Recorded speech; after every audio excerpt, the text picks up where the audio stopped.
හොඳම කාලේ ගිහිගේ අතාරිනවා නම් හොඳම කාලේ මන් නම් දකින්නේ ගැටවර වයස සහ තරුණ වයස හොඳම කාලේ පින් කරන්න හයිය තියෙන තේරෙන හොඳම වයස ඒ වුණාට අපි ඒ දිහා බලන්නේවත් නෑ රාගික කෙලෙස් බර ලෝකයේ ඇතුලේ කාලා රස මුසු භෝජන කරපෙම් ගාලා සුවඳ ඇති සඳුනුත් මනරම් ලාලා අබරන රිසිලෙස සරසුම් පාලා ගියවැනි බවුරු කෝලම් නිකං වෙස්වලාගත්ත රංගනයක් විතරයි පුතා ගොඩාක් උපාසක උපාසිකාවෝ ගාව තියෙන්නේ වෙස්වලාගත්ත රංගනයක් විතරයි මාසෙන් මාසෙට අම්මා සිල් අරගන්නකොට අවුරුද්දක් දෙකක් තුනක් හතරක් අර හිටපු ගෑනිට වඩා නිමිච්චි හිටපු මිනිහට වඩා නිමිච්චි සත්පුරුෂ උපාසකයෙක් ඉන්න ඕන මේක අවුරුදු 60ක් සිල් ගත්තත් ණයමයි පුතා ඒක අදිය බරියා වෙන්නෙම නෑ ණයමයි කෑවොත් ඉවරයි ඒ තරම් නපුරු ගති අපි ගාව තියාගෙන ඇඳුමෙන් පැළඳුමෙන් පෙන්වන්න හදනවා මම මෙහෙමයි කියලා එහෙම වැඩක් නෑ මහත්මා ගති උත්තම ගති අපි ගාව තියෙන්න ඕන නිර්වාණය කරා යාමට තියෙන උපාය නැමැති සකය තමා උපාසක නිවන් යන්න තියෙන උපක්‍රමය පුතා උපාසකය ඒ රෝදේ හරියට කැරකෙන්න ඕන හරියට ගමන් කරවන්න ඕන නැත්තම් වැඩක් නැහැ ඒ නිසා අභිමානවත් මිනිහෙක් හැටියට ජීවිතේ රැකගත්ත යහපත් දේවල් රකින්න මහන්සි ගන්න බින්දෙන්න දෙන්න එපා අමරදේව මහත්තයා කියනවා පුතා එක දනක මට එක ඒවා කියන්න හිතෙනවා රැකගත්ත සිල් රකින්න එකේ වටිනාකම තියෙනවා තැනක කෙල්ලෙකුයි කොල්ලෙකුයි ගියාලු පුතේ ගඟක් ගාවට හිතන්නකො මහවැලි ගඟ ගාවට කියලා ඈත පල්ලෙහා මයංගනේ උන් දෙන්නෙක් නන් නෙමෙයි කොහේ හරි කෙල්ලෙකුයි කොල්ලෙකුයි ගඟ ගාවට ගියාලු 15ක පෝයක් දවසේ හඳ පායන දවස හොඳට හැබැයි ඉර තියෙද්දි ගිහින් තියෙන්නේ හැන්දෑවේ ගිහිල්ලා ගිහිල්ලා ගංගාවේ යුරේ බැසගෙන යන ඉර බහින්ද ඇරලා මේ දෙන්න කතා කර කර හිටියලු නිසල්මන් තැනක කාත් කවුරුවත් නැති ඉර බැස්සලු ඉර බැහැලා කළුවර ගලාගෙන එනකොටම කළුවරට එන්න දුන්නේ නැතුව හඳ අර පැත්තෙන් පෑවුවලු පෝය දවසනේ කළුවර පලා ගියා හඳ එළිය කඳු මුදුනෙන් එබිලා බලනකොට මෙවුන් දෙන්න තවත් ගඟයිනේ ඉඳගෙන ඉන්නවලු යන්න අදහසක් නෑලු හිටපු තාලේ දැකලා හඳට දුක හිතුණලු පුතා හඳ ඇඬුවලු හඳ අඬපු කඳුළු වැටුණලු ගස්වල ගඟයිනේ ගස් කොළ මත වැටිලා කඳුළු බිඳු දිලිසෙමින් තිබුණා හඳ එළියට ගංගාව පැත්තෙන් ආපු සීතල හුළඟක් අර කඳුළු පිණි ඔක්කොම එකතු කරගත්තලු. තවත් ඒ හුළඟ සීතල වුණාලු. ඒ සීතල හුළඟ පාවෙලා ඇවිල්ලා හැප්පුණාලු අරුන් දෙන්නගේ. ඊට පස්සේ එවුන් දෙන්නට හීතල හැදුණලු. කොල්ලා වාව ගත්තලු පුතා හීතල. කොල්ලා වාව ගත්තලු කෙල්ලට වාව ගන්න බැරුව ගියාලු. සිව්මැලීනේ වුන්දලා මං කිව්වේ ඇතෑරෙනවා කියලා ගෑනු අතින්. අර පෞරුෂය දරාගෙන හිටපු ඇතෑරුණාලු සීතල හින්දා. ඇතෑරෙනකොටම කෙල්ල ආපහු හදාගන්න කියලා වැටිච්චි පෞරුෂය අත් දෙක බිමට ගහලා පිටිපස්සට හිස නමලා ඔළුව ගසා දැම්මලු හයියෙන්. හීතල හැදෙන වෙලාවට ඔළුව හයියෙන් ගසලා දාපුවාම හීතල අඩු වෙනවා. කෙල්ල ගසා දැම්මලු. බැඳලා තිබිච්ච කොණ්ඩේ කඩලා පල්ලෙහාට වැටුණලු. කොණ්ඩේ කඩාගෙන පහළ වැටුණා. අර එන හුළඟට පා වෙලා ගිහිල්ලා කොල්ලගේ හක්කේ ගෑවුණාලු පුතා. දරාගෙන වාවගෙන හිටපු කොල්ලාටත් වාව ගන්න බැරුව ගියාලු. ඒත් කොල්ලා දැඩිව වාවගෙන නැගිට්ටලු. නැගිටලා කෙල්ල ඉස්සරහට ඇවිල්ලා කියනවා නංගි හොඳටම රෑ වෙලා කොණ්ඩේ බැඳ ගන්න අපි ගෙදර යන් කියලා කිව්වලු. බලන්න. සිල් බින්දිනවා නම් බින්දින්න තිබ්බ වෙලාවක් පුතා. රැකගත්ත උතුම් තරුණ ප්‍රේමවන්ත කුමර බඹසර මෙත්තා කරුණා මුදිතා උපේක්ඛා කියන ප්‍රේමවන්තයෙක් ළඟ තියෙන්න ඕන. උත්තම කුමර බඹසර ආරක්ෂා කරගෙන කොල්ලා ගෑනු ළමයාත් අරගෙන ගෙදර ගිහිල්ලා ඇරලලා ගෙදර ගියාලු. පාණ්ඩු වීරිය කළොත් පුතා ඇඟට කඩා වැටුණත් කරුමයක් පාපයක් වැරදක් කරන්නේ ඕනෑම දෘෂ්ටියක් තියෙන මිනිහෙක්. සැබෑ වීරියක් තියෙන මිනිහෙක්. හරි දේ මතම පිහිටනවා. මං ඔය කිව්වේ අමරදේව සර් කියපු සින්දුවක්. ඒ සින්දුවේ තිබ්බ කතාව තමයි කිව්වේ. මොකද්ද සින්දුව?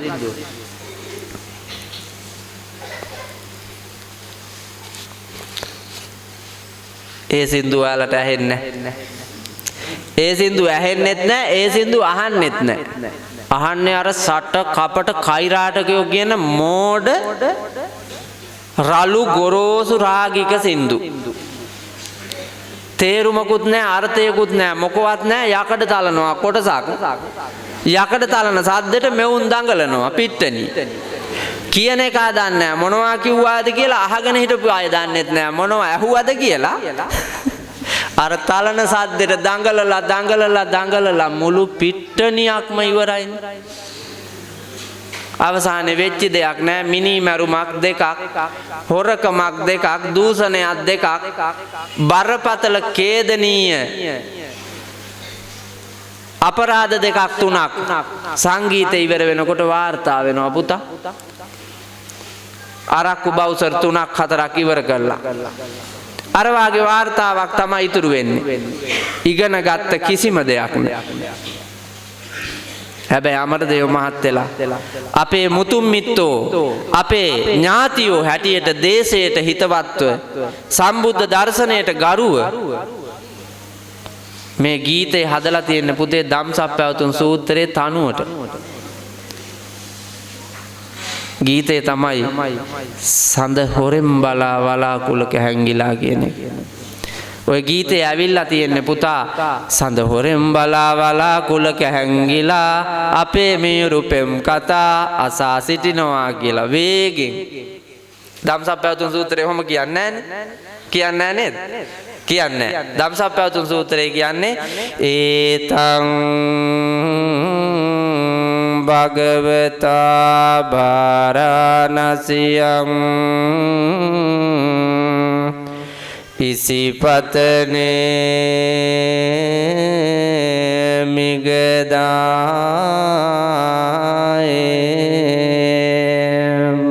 ඕක තමයි සොර පරාස. සොර හතර පුතා. සොර හතර තියෙන. කේමදාස මහත්තයා ගාවට ආපු පදවැල පුතා සොර දෙකට යනවා. සඳ හොරෙන් බලා වලාකුළක හැංගිලා කියලා.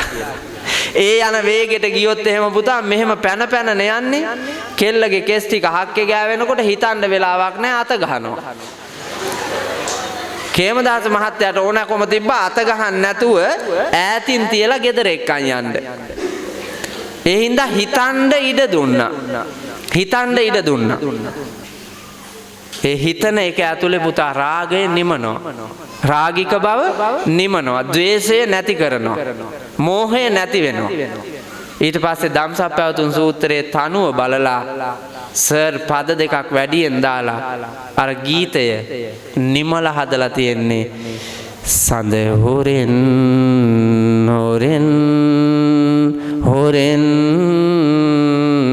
බලා වලාරු දෙක සැඟවිලා අපේ මියුරු පෙම් කතා අසා සිටිනවා අසා සිටිනවා කඳුළු බිඳු ගලා සඳේ තුරුලතා පුරා සියොලංගම වෙලි මගේ නොහිම් හිතලේ ඔබේ නෙත යදී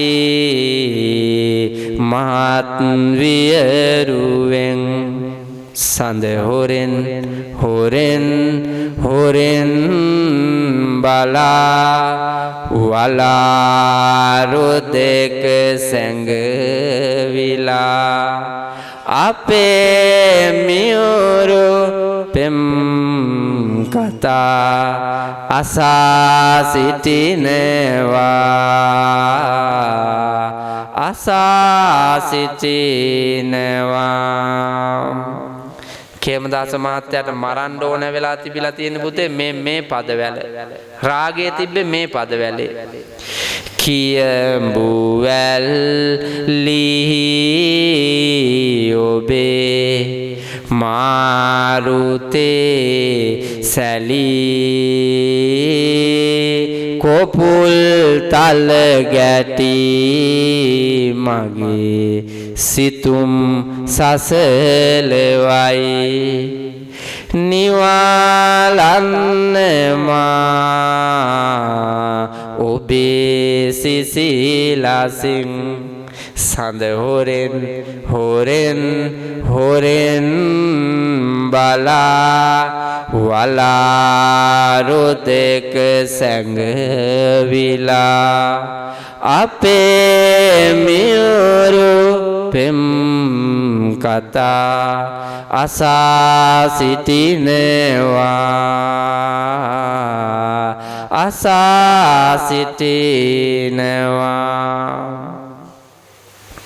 550 ජාතකයේ වාය පොතක් ලියු හැකි පුතා ගීතය හරියටම රස වින්දොත් ජාතක පොත වාගේ පොතක් ලියන්න පුළුවන් තරම් ලස්සන ආදර්ශ සම්පන්න ආචාර ධර්ම පුරවාපු රැකපු සිල් රැකගෙනම කුල ගෞරවය බිඳෙන්න දෙන්නේ නැතුව තාරුණ්‍ය වහලෙක් කරන්නේ නැතුව ආරක්ෂා සම්පත්තියෙන් යුක්තව චතුරාර්ය සත්‍ය දකින්න යන ගමනක් මේ ගීතේ තියෙනවා. ඒක තමයි ඇත්ත වීරිය. ඒ හින්දා පුතේ අපිට මේ ලෝකේ ඇහ කන නාසය දිව ශරීරය කියන පංචේන්ද්‍රයන් නිතර නිතර පිනවන්නට හිතෙනවා. විවිධ මාතෘකා ඔස්සේ ඒවා අතාරිනවා නම් කෙනෙකුට මේ අපේ ජීවිතේ රැකගෙන ඉස්සරහට යන්න පුළුවන්. පොඩි කාලේ පුතා අපි එක්කෙනෙක්වත් සිගරට් බිව්වද? නෑනේ. ගංජා බිව්වද? නෑනේ. අරක්කු බිව්වද? නෑනේ. අපේ අම්මලා කවදාවත් තුන් හිතකින්වත් කිව්වද? බීපම් පුතේ. මේවා කාපන්. මේ නරකාදී ක්‍රියාවක හැසිරියන් කියලා එක බුදු අම්මා කෙනෙක්වත් එක අපේ බුදු තාත්තා කෙනෙක්වත් කවදාක්වත් කියලා නැහැ. ඒ වුණාට අපි බලන්නකො ඔයාලගේම ජීවිත ගැන හිතලා සිල් බින්දේ ඔබ එින්දාර රැකගත් එක රැකගෙනම ඔබේ දරු පැටියාට ඔය සිගරට් බොන තාත්තලා අරක්කු බොන තාත්තලා මට කියන්නකො කැමතිද කියලා. දැන් මේ අතේ ඉන්නවා චූටි පැටියෙක්. මේ චූටි පැටියා ලොකු වෙලා අවුරුදු 18ක් විතර වෙනකොට ඔය පොඩි එකා අරක්කු බොනවට කැමති කවුද? එහෙම තාත්තෙක් අම්මෙක් ඉන්නවද මේ ලෝකේ? නෑනේ. එතකොට තාත්තා හැටියට තමන් ඒ කරන ගොම් වැඩේ හරිද? ඒක හිතන්න මොලේ නෑනේ. මේ මං කරන වැඩේ දැක්කාම මේ මගේ ඔඩොක්කුවේ ඉන්න පොඩි එකා මේක සරල ක්‍රියාවක් හැටියට සමාජෙදි ගන්නවා. ඒක තේරුම් ගන්න බැරි මෝඩකම ඔබට තියෙනවා. ආන් ඒ මෝඩකම නැති කර ගන්න පුළුවන් නම් හොඳයි. අම්මා සල්ලාලකමේ යනකොට තාත්තා සල්ලාලකමේ යනකොට පොඩි එකාට ලැජ්ජා බය කියන එක සමාජෙදි නැති වෙනවා. හැයි සමාජයේ හැම වෙලාවෙම මන්තරයක් වාගේ මතුරනවා. ඒ පවුලේ අය සල්ලාලයි කියලා. ඒ සල්ලාල ගතිය චූටි එකාගේ කෙලි ලොල් වයසේම පොඩි එකාට එනවා. අවසානයේ පින්නතුනි අපාගාමී චරිතයක් මිසක් නිර්වාණගාමී චරිතයක් නිර්මාණය වෙන්නේ නැහැ. ඒ හින්දා රැකපු සිල් තියෙනවා හැම ජීවිතයකම ඒවා රකින්න වීරිය කරන්න. ඔක්කොම නම් කියන්න බැරි වෙනවා. පුංචි හාමුදුරුවනේ වෙලාව ඉවරයි. තව තියෙනවා වීරිය 3ක් වඩන්න. ඒ වීරිය 3 වඩන්න තිබු කාලේ මෙවුන්දලා වැඩුවා රොටි. ඒ වඩලා කාලා අතපය දිගෑරලා ඉන්න බලාගෙන න්යාවේ. එතකොට කාලය මෙහෙම මැරිලා ගියා.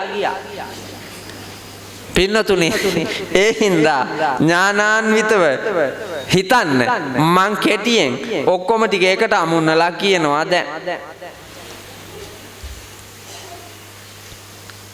uppannānaṁ pāpakānaṁ akusalaanaṁ dhammānaṁ pahānāya මෙච්චර කාලයක් නොකරපු පව් නොකර ඉන්න ගමම්ම කරපු පව් නවත්තන්න වීරිය කරන්නලු. uppannānaṁ pāpakānaṁ akusalaanaṁ dhammānaṁ pahānāya මෙච්චර කාලයක් ජීවිතයෙන් ඉපදිච්චි ජීවිතයෙන් කරපු පාපතර ක්‍රියා නවත්තන්න වීරිය කරන්නලු. මේ මං කියන්නේ දරුවෝ ඉන්න තාත්තලාට පමණයි.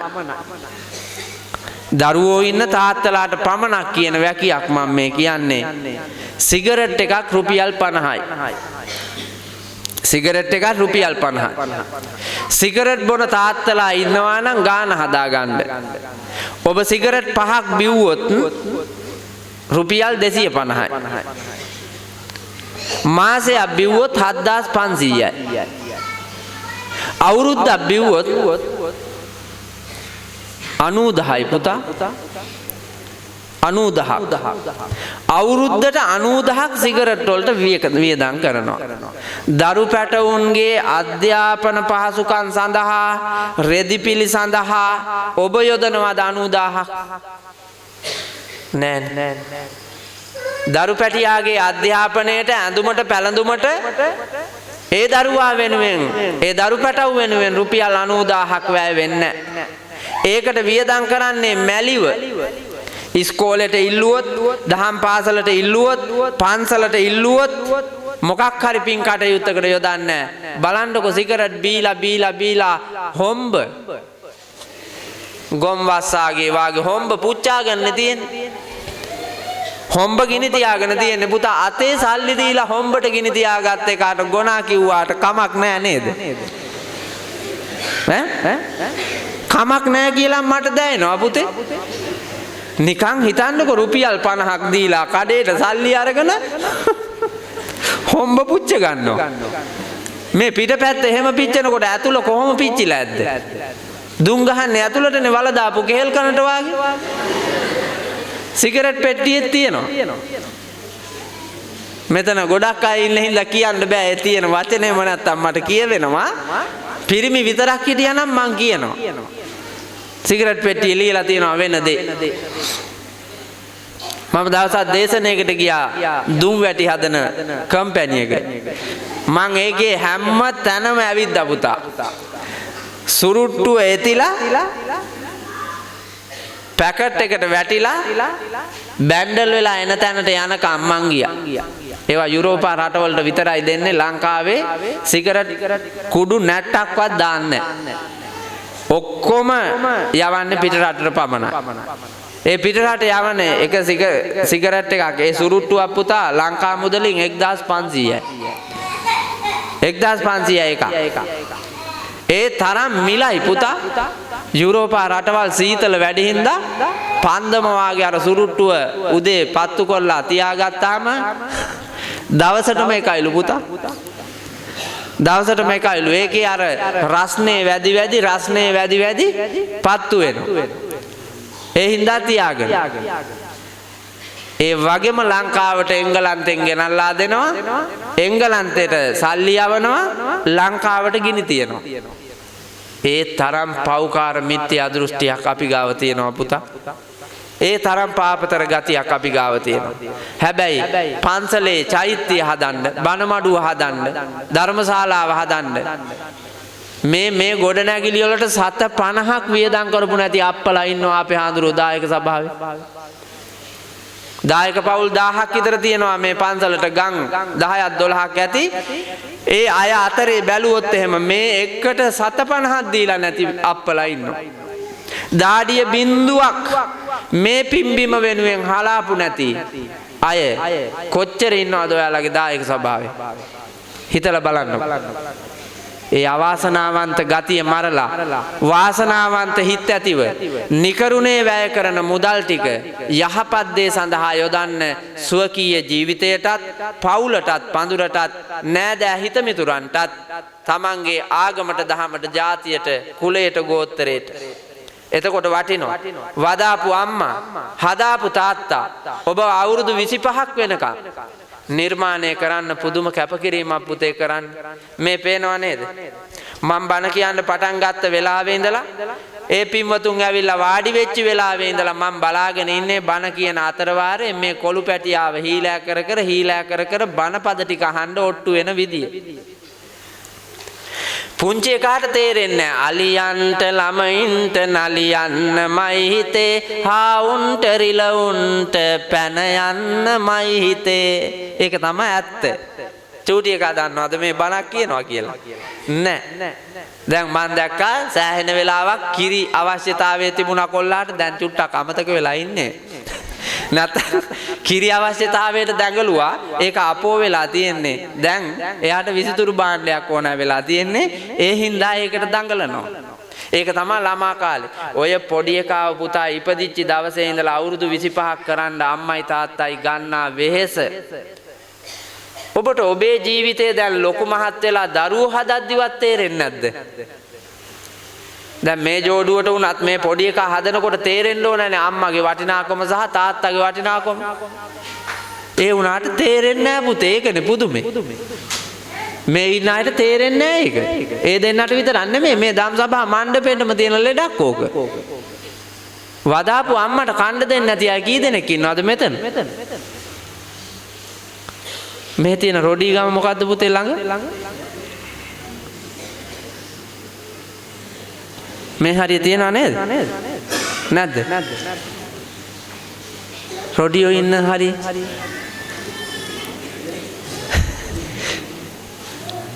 නෑ කියයි. එතකොට මේ බණ අහන්න ආවේ කොහේ ඉඳලාද? බණ අහන්න ඇවිල්ලා වාඩි වෙලා ඉන්නවා රොඩියෝ ඕන තරම්. මම ඕනම් මේ ශාලාව ඇතුළෙම පෙන්නන්නම් 50ක් 60ක් විතර. ඕම් බලන්න පුතේ පේන්නේ නැද්ද කියලා ඈ? යෝ මාතරම් වා පිතරම් වා ජින්නකං ගත යොබ්බනං පහු සන්තෝ නබරති තංජඤ්ඤා වසලෝ ඉති තංජඤ්ඤා වසලෝ ඉති. ඒ හින්දා ඒකා රොඩියකි. මොකක් හින්දාද? යෝ මාතරම් වා පිතරම් වා යමෙකුගේ අම්මා හෝ තාත්තා ජින්නකං ගත යොබ්බන ගත දි รา පත් වී යෞවනත්වයේ නැති වුණාට පස්සේ නාකි වෙනකොට අම්මා හෝ තාත්තා නාකි වෙනකොට පහු සන්තෝ පෝසත්කම තිබියදී නබරති දරුවෝ නොසලකයි නම් පෝසත්කම තිබියදී දරුවන් නොසලකයි නම් තංජඤ්ඤා වසලෝ ඉති. ඒ හින්දා ඒකා රොඩියකි. දැන් අම්මටයි තාත්තටයි සලකන්නේ නැති කී දෙනෙක් ඉන්නවද බලන්නකො මෙතන? අද බත් වේල් කීයක් දුන්නද තාත්තටයි අම්මට? ඊයේ කීයක් දුන්නද? පෙරේදා කීයක් දුන්නද? පහුගිය මාසෙම ඔබ ජනවාරි මාසෙම බත් වේල් කීයක් දුන්නද? දවස් 31කට එකක්වත් දීපු නැති අය ඉන්නවා මෙතන. එක බත් වේලක්වත් දුන්නේ නැති අය මෙතන ඉන්නවා. ඒ අය ඉතින් වසලයෝ වෙන්න රොඩියෝ නෙන්න. රෝසකෝ කදරියෝච පාපිච්චෝ මච්චරි සටෝ අහිරිකෝ අනොත්තප්පාති තංජඤ්ඤා වසලෝ ඉති. රෝසකෝ වෛරය තියන අය. වෛරය තියන අය නැද්ද මෙතන? නන්දම්මලා ඔක්කොම පපුවට අත තියා ගන්නකො. නන්දම්මලා ඒ කියන්නේ පුතාට ගෑණියක් ගෙනල්ලා ඉන්නවා නම් ඒ ගෑණිගේ නන්දම්මනේ කොල්ලගේ අම්මා. පපුවට අත තියාගෙන අපේ හාමුදුරුවනේ අපේ කොල්ලගේ ගෑනිට මං මගේ දුවට වාගෙම ආදරේ කියලා පේනවද බලන්නකෝ ඔයාලට. මගේ දුවට වාගෙම කොල්ලට ගෙනාපු ගෑනිටත් මං ආදරේ කියලා පේනවා නම් ඒක තමයි මෛත්‍රිය. එහෙම නැත්නම් ඔබ ඉන්නේ වෛරයෙන්. ලේලිලා ටිකත් ඒ විදිහටම හෘද ස්පන්දනය දැනෙන්න මත තියලා හිතෙන් අහලා බලන්න මම මගේ මහත්තයාගේ අම්මට මගේම අම්මට වාගේ හාමුදුරුවනේ පුදුම විදියට ආදරෙන් සලකනවා. පේනවද එහෙම? පිරිමි ඔක්කොම හිතන්නකෝ ඔය ගෑනු දෙන්නා එහෙමද? පිරිමි ඔක්කොම හිතන්නකෝ ඔබට අම්මත් ඉන්නවා ගෑනිත් ඉන්නවා ඔය දෙන්නාගේ වැඩ ඔබට පේනවනේ. දැන් හිතලා බලන්න ඔහොමද? නෑනේ. දැන් ඔබ ගිරේට අහුවෙච්ච පුවක් ගෙඩිය වාගේ ගෑනිත් ඕනේ අම්මත් ඕනේ. ණයයි පොළඟයි වාගේ කා ගන්න හදනවා මම මැද්දට හිර වෙලා ඉන්නේ. අවසානයේ ගෑණි එක්ක තියෙන බැඳීම වැඩි. අම්මා අතෑරියාට නඩු දාන්නේ නැහැ. ගෑණිව අතෑරියොත් නඩු දානවා. ගෑණිගෙන් ලැබෙන සතුට සැනසීම ප්‍රීතිය රාගික ලෝකේ අම්මගෙන් ලැබෙන්නේ නැහැ. අම්මගෙන් ලැබෙන්නේ කරුණාව දයාව මෛත්‍රිය ස්නේහය පමණයි. අර පෙරේත ලෝකේ ලැබෙන රාගික සිතුම් පැතුම් ලැබෙන්නේ නැහැ. ඒ හින්දා වඩාත් බර වෙලා ගෑණි පැත්තට මෝඩයා ගෑණිව රකින්නවා අම්මව අතාරිනවා. මම මේ කියාපු ලෝකේ හරිද පුතා වැරදිද? මම මේ කියාපු ධර්මතාවයේ හරිද වැරදිද බලලා බුදුහාඳුරුවන්ගේ දර්ශනයේ බුදුහාඳුරුව රොඩියා තෝරලා තියෙන්නේ ඔය ක්‍රමයට පුතා. උපතින් එක රොඩියෙක්වත් නැහැ. උපතින් වසලයෝ නැහැ. උපතින් කුලවත්තුත් නැහැ. ක්‍රියාවට අනුව තමා නජජ්ජා වසලෝ හෝති නජජ්ජා හෝති බ්‍රාහ්මනෝ කම්මනා වසලෝ හෝති කම්මනා හෝති බ්‍රාහ්මනෝ. කරන ක්‍රියාවෙන් තමයි සුදනා සහ දුදනා මතුවෙන්නේ. එහින්දා අවබෝධයෙන් යුක්තව පින්නතුනේ පින් කැමති මිනිස්සු හැටියට නිර්වාණගාමී වෙන්නට නම් මෙච්චර කාලයක් ඔබේ ජීවිතෙන් වෙච්ච යම් වැරදි ඔබට පේනවා. ඒවා හොඳට හිතට අරගෙන අතාරින්න බලන්න. හෝටල් බහුල පරිසරයක ඔබ ජීවත් වෙන්නේ මේ වාගේ පවුල් ගැටලුත් වැඩි ඇති කියලා මට හිතෙනවා. තියෙන හෝටල් දිහා බැලුවාම බත් දෙන ඒවා විතරක්ම නෙමෙයි පුතා ඒ වගේ තියෙන්නේ. මන් දැකලා තියෙනවා. බත් බෙදන හෝටල්ම නම් සුවසේ නින්දකට යන්න තියෙන තැනක්ම නම් එහෙම කමක් නැහැ. හැබැයි රාගික කෙලෙස් බර හැඟීමෙන් තුට්ටු දෙකක් උපයන අදිටනින් ආරම්භ කරලා තියෙනවා නම් ඒ ආයතනයේ මිනිහාත් ඒකට යන අප්පලාත් හතර මහා අපායේ උපදින්නේ මෙලවත් එහෙමයි පරලොවත් එහෙමයි. తాවකාලික තෘප්තියක් ඔබට ලැබෙයි. ඒ තෘප්තිය හැබැයි බිඳ වැටෙන දවස හෙටද දන්නේ රජ්ජුරුවන්ටත් වැරදිලා පුතා අරහෙම වුණා නම් ඔබට වරදිනවා කියන එක එච්චර ලොකු වෙලාවක් යන්නේ. සරල වෙලාවකදී පින්නතුණි වරදිනවා අපිට. ඒ වැරදුනාට පස්සේ අය හිතලා වැඩක් නැහැ. ඒ හින්දා අවබෝධයෙන් යුක්තව ජීවිතේ දකින්න වීරිය කරන්න. තව දෙකක් තියෙනවා. ඒ දෙක කියන්න තරම් නොවේ. කියන්න තරම් නොවේ වෙලාව. ඒ හින්දා පින්වන්ත ඔබට මං කියනවා මෙච්චර කාලයක් කරගෙන ආපු හොඳ වැඩ තව තවත් ඉදිරියට කරගෙන යන්න මහන්සි ගන්න ගමන් නොකරපු හොඳ වැඩ හිතලා පතලා කරන්න මහන්සි ගන්න. නොකරපු හොඳ වැඩ තියෙනවා. ඔයාලා ඇවිල්ලා මහාන වෙන්න අප්පා. මහාන කරන්න තව කීප දෙනෙක්. මහාන වෙන්න මහාන කරන්න. ඔයාලා ගිහිගේ අතාරින්න කැමති නැත්තේ පෙරේත කොමට. නේද පුතා? අර තියෙන ඈත පේන සැප වාගේ පේන එව්වා දැකලා තමා කසාද බැන්දේ. බැඳපු ඔක්කොම දැන් දුකෙන් ඉන්නේ. ඒ දුකත් පුතා පැණි රහයි කියලා කරවිල ගෙඩියේ පණුවා වාගේ. කරවිල ගෙඩියේ පණුවා පුතා අපිට තිත්ත වාගේ පෙවුනට ඒකට පැණි රහයි. ඒක කනවා. ඒක කකා ඒකෙම ඉන්නවා.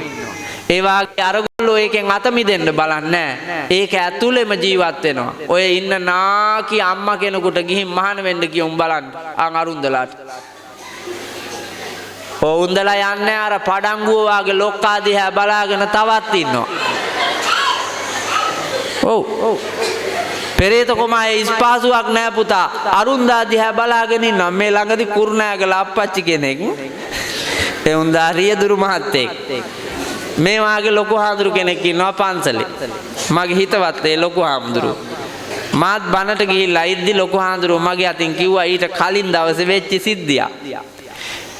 ලොකු හාමුදුරුවන්ගේ පෙර හිටපු රියදුරු මහත්තයෙක්.